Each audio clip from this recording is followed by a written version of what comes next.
बात करने के लिए उसी विवादित संगठन पीएफआई के महासचिव अनीस अहमद हमारे साथ इस वक्त मौजूद है। अनीस अहमद साहब, बहुत शुक्रिया एबीपी न्यूज पर आने के लिए। सबसे पहले मैं आपसे जानना चाहती हूं कि पीएफआई को लेकर जिस तरीके के विवाद और जिस तरीके के आरोप लग रहे हैं, इस पर आप क्या कहेंगे सर? सबसे पहले शुक्रिया हमें चैनल में इनविटेशन देने के लिए। दूसरा चीज़, अगर आपने जो इल्ज़ामात के बारे में लगाया और आप मीडिया के लोग बेहतरीन तरीके से जानते हैं कि इल्ज़ामात कोई आज या कल से नहीं आ रहे हैं। स्पेशली अगर आप देखेंगे 2016-17 से आप देखेंगे बहुत सारे ऐसे एलिगेशंस आ रहे थे और इस तरीके से एक इमेज प्रेजेंट किया जा रहा था कि इंडिया का एक बड़ा टेरर ऑर्गेनाइजेशन है, कोई बड़ा एक इस तरीके टेरर लिंक ऑर्गेनाइजेशन है। और 2016 में अगर आप लोग जानते होंगे कि यहाँ तक बात आई थी कि कल पॉपुलर फ्रंट बैन होने वाला है और आज 2022 में हम आपके सामने बैठे हैं यहाँ पर। इसका मतलब क्या है कि जहाँ पर भी ऐसे इश्यूज होते हैं वहाँ पर आप देखते हैं इमीडिएट एक कंक्लूजन पे पहुँचा जाता है कि इसके पीछे पीएफआई है। मैं एग्जाम्पल्स बताता हूँ आपको। अभी हाल ही में रामनवमी इशू के वक्त आपको पता होगा बहुत सारे मीडिया हाउसेज ने कहा था कि खरौली में पीएफआई है। क्या हुआ? वहाँ के एसपी ने आकर क्या नो पीएफआई लिंक।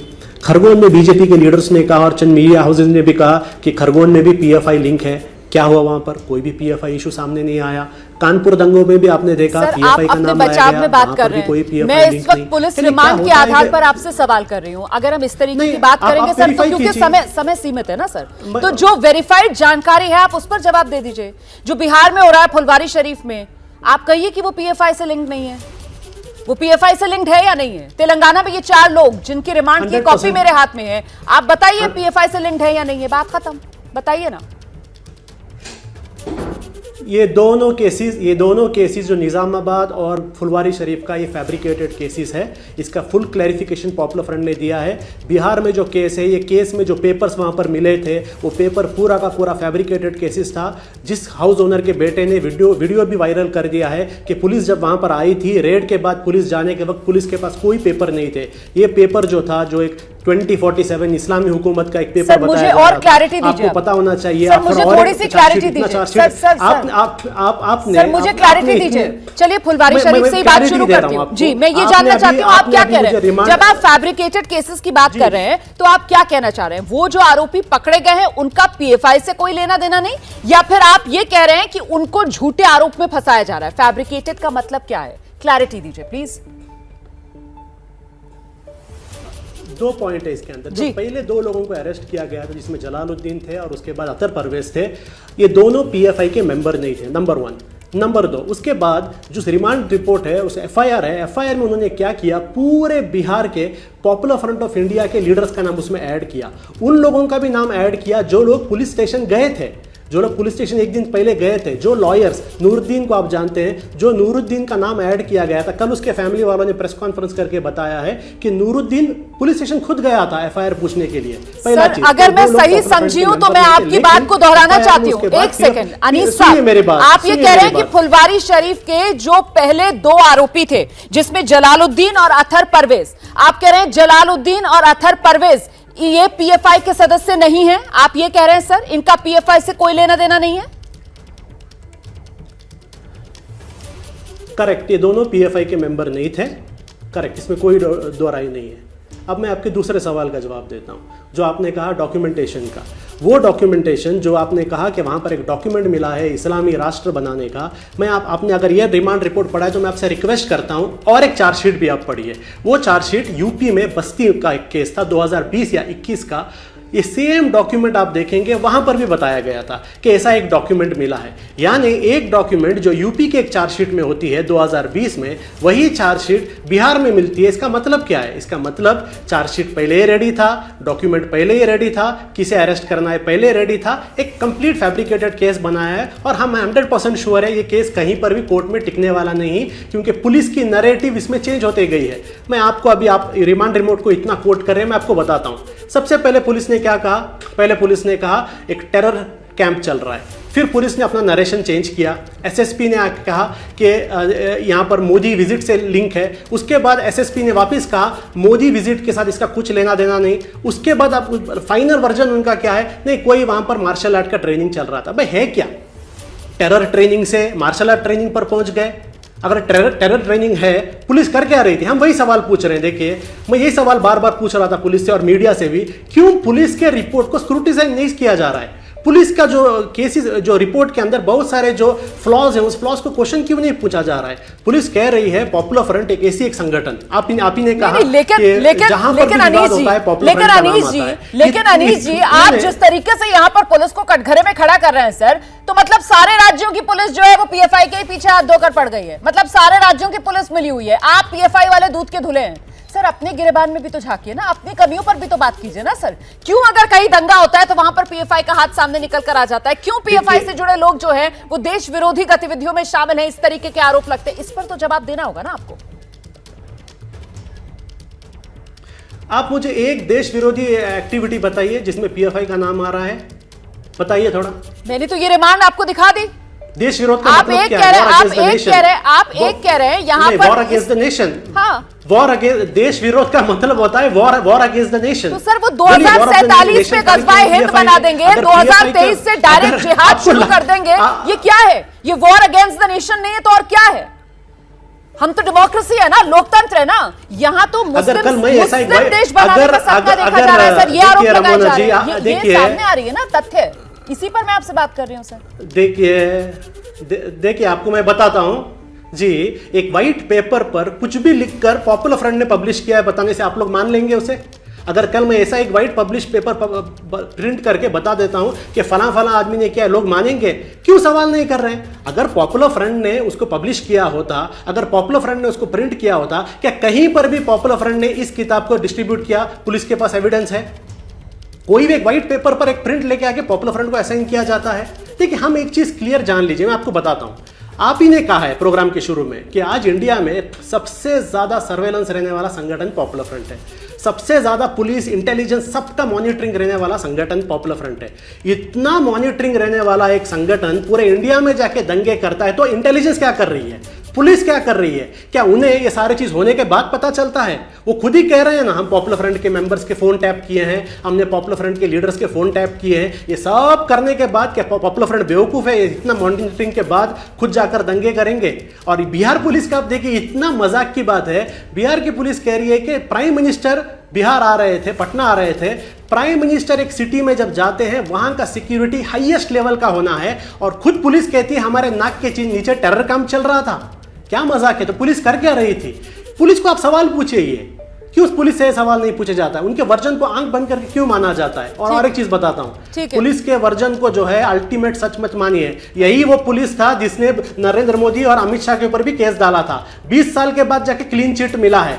तो पुलिस के वर्जन को हमेशा सही मानना है तो हर पुलिस के वर्जन को सही मानना है, सिर्फ पीएफआई के खिलाफ के पुलिस वर्जन को सही नहीं मानना है। आप अपना वर्जन रखिए, आप अपने संगठन की बात कीजिए, आप बताइए आज एबीपी न्यूज के माध्यम से देश को कि आखिरकार पीएफआई ये संगठन क्या है?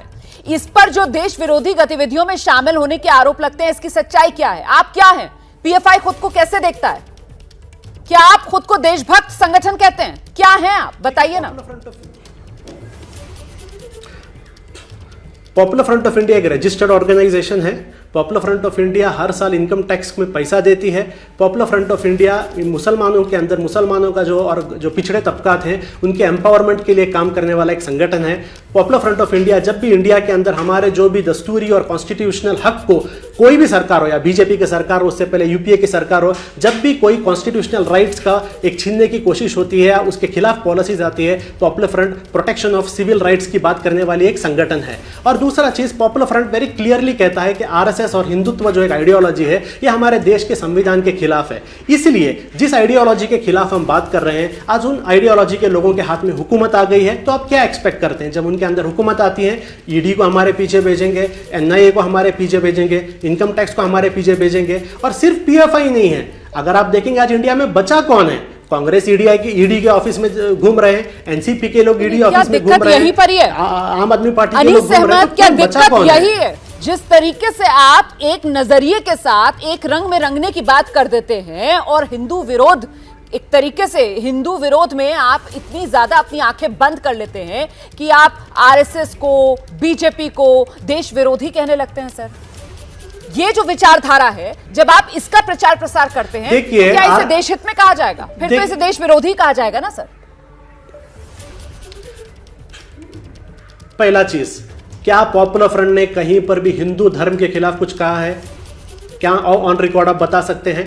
पॉपुलर फ्रंट ऑफ इंडिया का पॉलिसी, हम किसी भी धर्म के खिलाफ बात नहीं करते, नंबर 1। नंबर 2, हिंदुत्व और हिंदू में आपको फर्क नहीं लगता, हमें फर्क लगता है, क्योंकि हिंदुत्व जो है एक पॉलिटिकल आइडियोलॉजी है, और एक पॉलिटिकल आइडियोलॉजी को क्रिटिसाइज करने से आप किसी धर्म को क्रिटिसाइज नहीं करते। नंबर 3, आरएसएस को आप लोग अगर सर्टिफिकेट देंगे नेशनलिस्ट संगठन का, हम तो नहीं देंगे, क्योंकि यही आरएसएस है जो 3 बार बैन हो चुकी है, हम बैन नहीं हुए। यही आरएसएस है जिसका लिंक गोडसे के साथ था, पीएफआई के साथ लिंक नहीं था। यही आरएसएस है जिनके लोगों को एनआईए एटीएस ने टेरर इश्यूज में इंक्वायरी किया था और चार्जशीट में इनके नाम थे। यही आरएसएस है जिनके ऊपर 240 मर्डर केसेस है सिर्फ केरला के अंदर। आप लोगों के लिए देश वेरी नेशनलिस्ट संगठन होंगे, हमारे लिए नहीं है। हमारे लिए वो बहुत एक फैसिस्ट ऑर्गेनाइजेशन है, और उनकी आइडियोलॉजी के खिलाफ बात करना ना तो देश के खिलाफ बात करना है, ना तो हिंदू धर्म के खिलाफ बात करना है। सर मैं वही कह रही हूं कि आरएसएस एक सांस्कृतिक संगठन है। आरएसएस जो है वो देश निर्माण के काम में जुटा हुआ है, लेकिन आपको वो सब नजर नहीं आता है। आप अपने नजरिए से किसी भी संगठन को इस तरीके से देखते हैं और दो समुदाय में फिर नफरत भरने का काम करते हैं अपने इन जहरीले बयानों से, जिस तरीके की बातें आप आज एबीपी न्यूज पर बैठकर कर रहे हैं। सर देखिए, यहां पर आरएसएस के कोई स्पोर्ट्स पर्सन नहीं है, वरना मैं उनसे पूछता, एक काम बताइए जो देश के डेवलपमेंट के लिए आरएसएस ने किया है। एक काम बताइए जो उन्होंने देश की आजादी के लिए किया है। देश की आजादी के वक्त तो पूरे छुपे हुए थे। हिस्ट्री बुक पढ़ लीजिए, बंच ऑफ हिस्ट्री बुक मत पढ़िए, फिर इल्जाम लगेगा मुसलमानों ने लिखा। बंच ऑफ थॉट पढ़िए, किसने लिखा? एमएस गोवालकर ने लिखा। We are nation with define पढ़िए, किसने लिखा? एमएस गोवालकर ने। पढ़िए वो किताब। वो किताबों में क्या है? बड़ा देश डेवलपमेंट है क्या? 100% रेशियल सुप्रीमेसी की बात है। 100% जो हिटलर ने नाजी जर्मनी में यहूदियों के साथ किया था, उसको जस्टिफाई करने की बात वहां पर पीएफआई जो है वो रजिस्टर्ड ऑर्गेनाइजेशन है। पीएफआई जो है वो दबे कुचलों की मदद करने वाली है। वो सब ढोंग हो गया ना, वो सब ढोंग हो गया। मतलब आपकी बातों से मुझे समझ में आ रहा है कि पीएफआई जो है वो तो आप विचारधारा की लड़ाई लड़ रहे हैं, और आपने इस विचारधारा की लड़ाई में अपना दुश्मन जो है वो आरएसएस को बना लिया है, और उसी के खिलाफ आप ये लड़ाई लड़ रहे हैं। आप यही मैसेज दे रहे हैं अपनी बातों से। देखिए, हमारे दुश्मन कोई एक संगठन नहीं है, हमारे दुश्मन हर वो विचारधारा है जो हमारे देश के कॉन्स्टिट्यूशन के खिलाफ है। अगर आरएसएस की विचारधारा देश के कॉन्स्टिट्यूशन के खिलाफ है, अगर वो लोग इंडिया की जो एक प्लूरलिस्टिक सोसाइटी को नहीं मान रहे, इसका मतलब वो देश के कॉन्स्टिट्यूशन के खिलाफ है, तो हम उनकी मुखालिफत करेंगे ही। दूसरी चीज मैं आपको बताता हूं, इसके अंदर इंडिया में पॉलिटिकल डिफरेंसेस तो होते ही रहते हैं। आप बताइए, क्या कांग्रेस और बीजेपी के अंदर आइडियोलॉजिकल डिफरेंसेस नहीं है? क्या आइडियोलॉजिकल डिफरेंस हो, पॉलिटिकल डिफरेंसेस हो, लेकिन ये डिफरेंसेस जो है वो हिंसक रूप ना लेना। यहां तो जब हिंसा होती है, जब दंगे होते हैं, तो पीछे से पीएफआई का नाम सामने निकल कर आता है। सारी दिक्कत तो ये है ना सर, लोकतंत्र में हिंसा को तो जगह नहीं दी जा सकती है ना। बहुत बेहतरीन बात आपने कहा, बहुत बेहतरीन बात आपने कहा। मैं चाहता हूं यही बात को लेकर आप थोड़े केरला के पिछले 30 साल का हिस्ट्री देख लीजिए, जहां पर सीपीएम की लेफ्टिस्ट आइडियोलॉजी और आरएसएस की हिंदुत्व आइडियोलॉजी की वजह से 400 ज्यादा मर्डर हुए हैं। वहां पर ये अप्लाई नहीं होता क्या? सिर्फ हम पर अप्लाई होता है। और कितने मर्डर केसेस में पीएफआई है बोलिए? अगर आप कंपेयर भी करेंगे, हम 0.1% भी नहीं रहेंगे।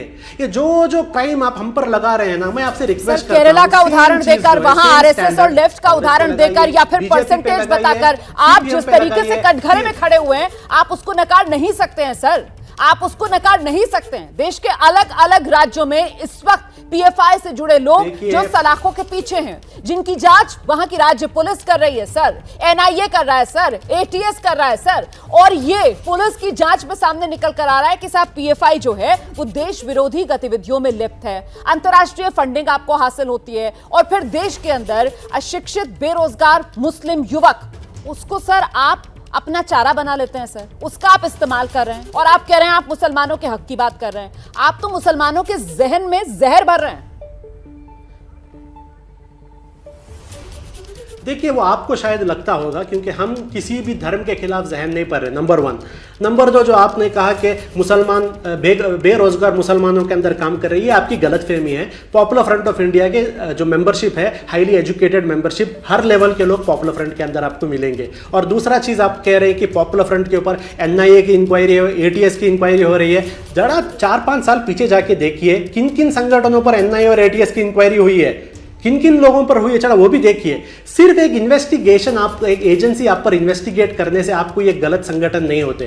टेरर फंडिंग कहां है भाई? टेरर फंडिंग, इंटरनेशनल फंडिंग कहां है भाई? इंटरनेशनल फंडिंग आपको बताता हूं। यही ईडी ने कहा था 2020 में कि पॉपुलर फ्रंट को 200 करोड़ आए, आप लोगों को पता होना चाहिए, बताया था ना 200 करोड़। उसके बाद चेंज करके बताया गया 120 करोड़। अभी हाल ही में ईडी का ऑफिशियल स्टेटमेंट आया है कि पॉपुलर फ्रंट ऑफ इंडिया का 12 साल में, 1-2 साल नहीं, 12 साल में पॉपुलर फ्रंट के बैंक अकाउंट में टोटल अमाउंट जो आया है वो 60 करोड़ है, जिसके अंदर रिलीफ के हैं, फ्लड रिलीफ का सारे एक्टिविटीज के अंदर आ जाते हैं। जब एक ही एजेंसी अपना स्टैंड को 3 बार बदलती है 2 साल के अंदर, आप समझते क्या है? क्यों सवाल नहीं पूछते उनसे कोई सवाल नहीं पूछता। क्योंकि मैं बताता हूं रमना जी क्या बात है, इल्जाम लगाना बहुत आसान है। आप जब हम तो देश हित में सबसे सवाल पूछते हैं सर, और सबका नजरिया जो है वो देश के सामने रखते हैं, और इसी क्रम में आपको भी एबीपी न्यूज पर हमने बुलाया अपनी बात रखने के लिए। जो सवाल पीएफआई को लेकर लोगों के मन में है वो तमाम सवाल मैंने आपके सामने रखने की कोशिश की। बहुत शुक्रिया एबीपी न्यूज के लिए वक्त निकालने के लिए। जैसे ही